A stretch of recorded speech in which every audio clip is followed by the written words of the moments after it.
ప్రపంచ దేశాలని మాయ చేస్తూ అమెరికా చేసిన వ్యవహారం ఇప్పుడు పతాక స్థాయిలో ఉంది కాబట్టి ఏదో ఒకటి చెయ్యక తప్పదు. అమెరికాకి $30 ట్రిలియన్ జీడీపీ ఉంది. $39 ట్రిలియన్ అప్పు ఉంది.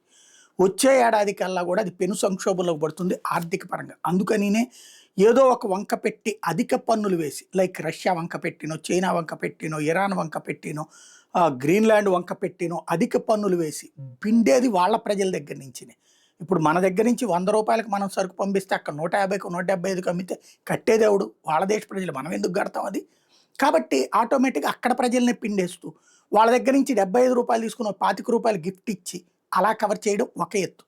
రెండవది వచ్చేటప్పటికి ఇప్పుడు తనని తాను ప్రూవ్ చేసుకోవడం కోసం అని చెప్పేసి చేస్తున్నటువంటి వ్యవహారాలు, అంటే ఈ ప్రజా వ్యతిరేకత దారి మళ్లించడం కోసమే వెనిజులా మధురోని పట్టుకొచ్చిన, లేకపోతే గనక ఇప్పుడు గ్రీన్లాండ్ మీద గొడవ చేస్తున్న, ఇరాన్ మీద దాడైన సంథింగ్ ఏదో ఒకటి చెయ్యకపోతే కనుక తన ప్రజల్ని తనే దోచేస్తున్నటువంటి ట్రంప్కి ప్రాబ్లం అవుతుంది. కాబట్టి రాబోయే రోజుల్లో ఏ పరిణామాలు జరిగినా ఆశ్చర్యపోనక్కర్లేదు.